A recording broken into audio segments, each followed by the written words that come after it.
I said, okay, but you're a recruiter for a company who hires people.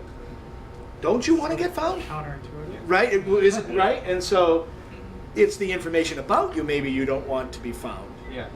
But there should be some sort of, like, if I want to work for this very well-known organization and I'm a highly trained specialist for the people that you are looking for, I should be able to get to you, because if I can't find you and they're a hospital and I can't find the other hospital right down the street, I'll go to that guy.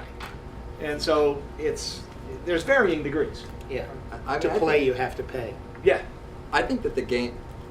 Okay. Well, I was going to maybe say the same thing, but we have a lot of things to gain. I think it's a life worth living because there's tremendous advantages. And for example, I will know how much you paid for your house in a couple of minutes, but that information was out there for the last 30 years in a newspaper when you sell it. It was not at our fingertips in a minute. For the malicious person out there, it was always there if it's going to serve any purpose for them. Right. But the other thing is we're so early in this stage of this whole process that there's all the scare surrounding us. And I'm a parent too. That's really just something I sweat over when I think about when my daughter's 10 years more older. How am I going to handle this? It's going to be out of proportion. But in the meantime, I'm realizing that, and personally, that's my experience, I am more and more selective in what I choose to be a member of, where I want to put my information. Amazon is a great example. I was thinking about the same thing as you mentioned it. I will give them any information they're requesting, trusting that they will safeguard it because there's a lot at stake for them. But similarly, I'm going to segment my market too, knowing what's at risk for me and what return there is. And we'll learn more and more every day, if not every hour, what is out there is beneficial for us and how much risk it really bears for each one of us based on our own personal, based on your finances, how much assets you have that you're putting out at risk out there, or your kids, your family structure, or if you're a college student, you don't care if your credit card is taken, probably you'll pay the $50 that is not covered by the credit card, but the rest, and you don't have any savings account very likely out there unless one of those genius that made the first million by the time they were 17. So I mean, I'm being a little bit of a devil's advocate. I think there's going to be a tremendous learning curve in here. It's already taking place in every individual. Probably they're going to be a little behind in the average American, but it will eventually catch up. It's kind of the same story of the internet bubble. There'll be natural selection both on the vendor side and also what we choose to use. So I'm being a little optimistic perhaps, but we need to take these things into account, the advantages and also the phase we're going to go through in the next few years that will just teach us a tremendous amount of how to use it. I agree with everything you say. The really caveat I'd add is again, there's a lot of academic research that shows that we are really crummy at evaluating low probability, high cost events as human beings, right? So that we will learn to adapt and learn to protect our privacy more. But I think just we're systematically crummy at evaluating, 5 years from now, and the possibility that an employer is going to look on my Facebook page and see the drunk photos of me, well, not me personally, but Well, if you're trained up, you can't help again, I it. gotta go. But Mike, so I think that's a good point. But I think the game is that what people have gotten good at is they've gotten good at there's this realization that we live in public, right? Mm-hmm. And so I think what we've gotten good at is we've gotten good at, like, there are certainly things that are private about me, but what I've gotten quite good at, and I think most people have gotten quite good at, is living in public for the things that you don't care about keeping private so that you can keep certain things private. And I think that actually is a learned behavior Absolutely. that's worked out quite well for everybody. Absolutely, yeah. Well, what do you think about the making sites live up to their promises? How many? Most often, it's a retailer. Would you like the one-step shopping, or would you like to use our secure server? We will never share your whatever. I mean, how hard is it to make those companies live up to those promises? So I think as long as it's a stable company, you have, it seems to me you have a mechanism where you can make them live up to the promise. The problem is that the legal system is 5 years down the line if there's a lawsuit. Right. I mean, in Europe,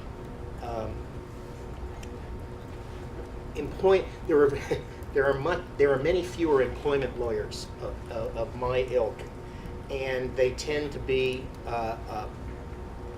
not as busy as we are in the United States because of the various protections, presumptions of innocence, and things like that that we justifiably rely on. But there are so many employment violations that are covered by statute over in Europe that somebody looks up and says, "Oh, you have to pay a $500 fine." It's like instantaneous justice. And it'd be nice to be able to have something like that where there is a violation of something like that. The problem is, but we'll never get rid of the scam artists, the ones who are simply collecting and distributing private information. They, even if you did have a mechanism, they're probably judgment proof where they change their identity immediately. But that's no different than prior to the electronic age.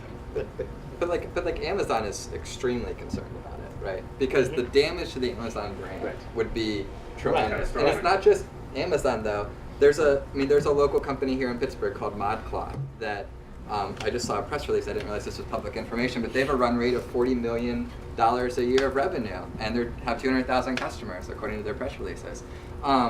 They've built a community of people who like sort of hip retro clothing, which is not me, but they've built a community of 200,000 people like that.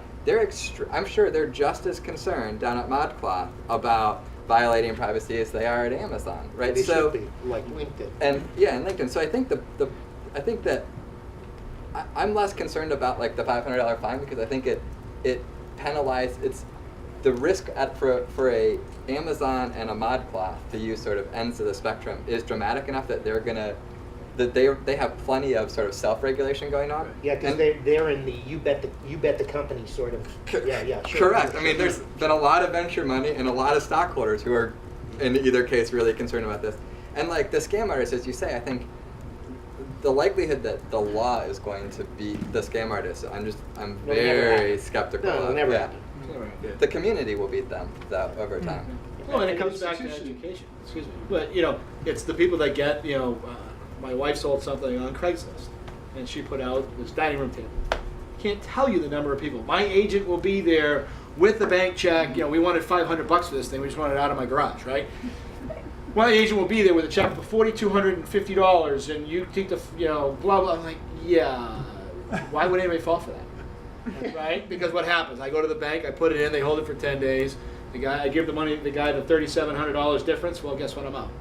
$4,250 and the table. Right, and so the people that's that education of if it's too good to be true, it probably is.